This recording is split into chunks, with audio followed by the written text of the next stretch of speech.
वणक्कम।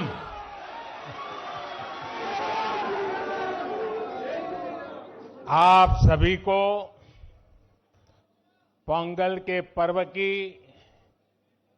अनेक अनेक शुभकामनाएं।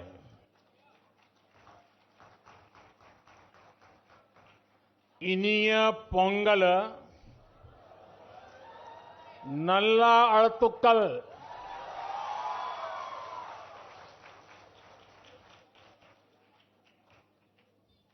पोंगल के पवित्र दिन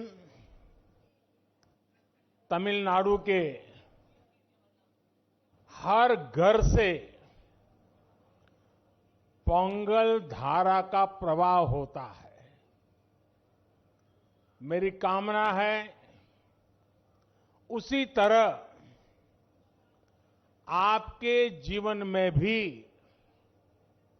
सुख, समृद्धि और संतोष की धारा का प्रवाह निरंतर होता रहे।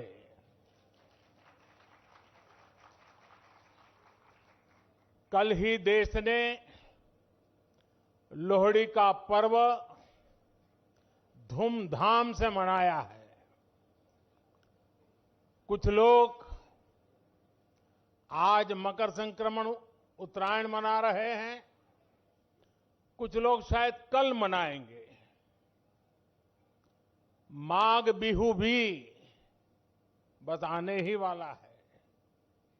मैं इन सभी पर्वों की सभी देशवासियों को बहुत बहुत बधाई देता हूं, शुभकामनाएं देता हूं। साथियों, यहां मुझे मेरे कई परिचित चेहरे नजर आ रहे हैं। पिछले साल भी हम सब तमिल पुथांडु के अवसर पर यहां मिल चुके हैं। मैं मुरुगन जी को धन्यवाद देता हूं कि उन्होंने मुझे इस अद्भुत आयोजन का हिस्सा बनने का अवसर दिया। ये ऐसा है जैसे मैं अपने परिवार और दोस्तों के साथ कोई उत्सव मना रहा हूं। साथियों, संत तिरुवल्लुवर ने कहा है, तल्ला विळयुळुम तक्कारुम ताळिवल्ला चेवरुम सेवर्द नाडु। यानी अच्छी फसल, पढ़े लिखे व्यक्ति और ईमानदार व्यापारी, ये तीनों मिलकर राष्ट्र निर्माण करते हैं। तिरुवल्लुवर जी ने पॉलिटिशियन का उल्लेख नहीं किया है। ये हम सबको संदेश है। पोंगल पर्व में ताजी फसल को भगवान के चरणों में समर्पित करने की परंपरा है। इस पूरी उत्सव परंपरा के केंद्र में हमारे अन्नदाता, हमारे किसान है। और वैसे भी भारत का हर त्योहार किसी न किसी रूप में गांव से, किसानी से, फसल से जुड़ा हुआ होता है। मुझे याद है पिछली बार हमने इस बारे में भी चर्चा की थी कि कैसे हमारे मिलेट्स या श्री अन्न तमिल संस्कृति से जुड़े हुए हैं। मुझे खुशी है कि सुपर फूड को लेकर देश में और दुनिया में एक नई जागृति आई है। हमारे बहुत सारे नौजवान मिलेट्स, श्री अन्न को लेकर नए स्टार्टअप शुरू कर रहे हैं और ये स्टार्टअप्स आज बहुत पॉपुलर हो रहे हैं। श्री अन्न के उत्पादन से हमारे देश के 3 करोड़ से अधिक छोटे किसान जुड़े हुए हैं। हम श्री अन्न को प्रमोट करते हैं तो सीधे सीधे ये 3 करोड़ किसानों का भला होता है।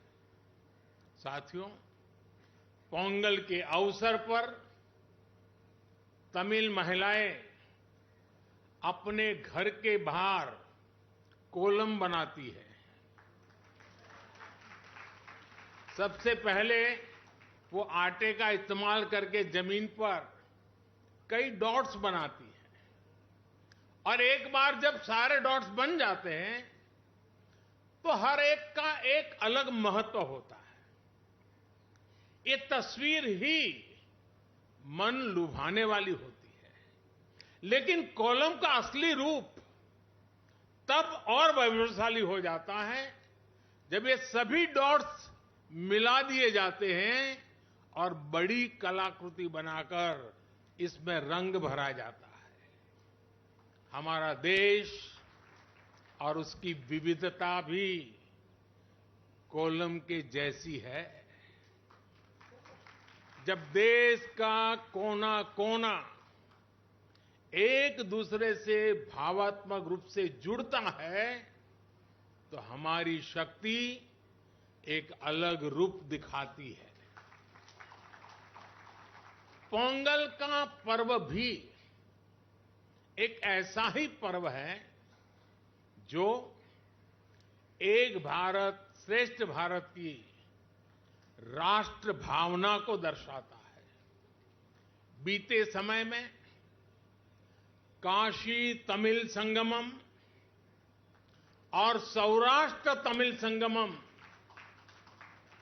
अत्यंत महत्वपूर्ण परंपरा शुरू हुई है और उसमें भी ये भाव प्रकट होता है, ये भावना दिखती है। इन सभी आयोजनों में बहुत बड़ी संख्या में हमारे तमिल भाई बहन उत्साह से हिस्सा लेते हैं। साथियों, एकता की यही भावना 2047 तक विकसित भारत के निर्माण की सबसे बड़ी शक्ति है, सबसे बड़ी पूंजी है।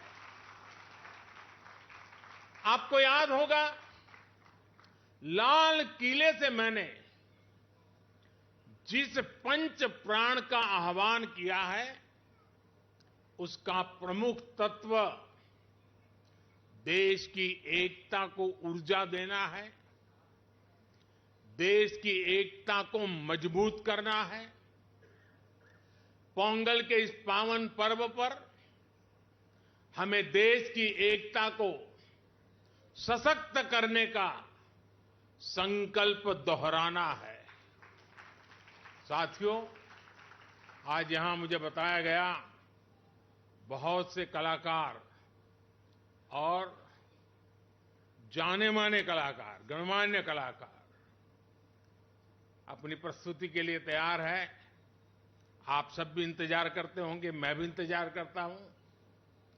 ये सभी कलाकार राजधानी दिल्ली में तमिलनाडु को जीवंत बनाने वाले हैं।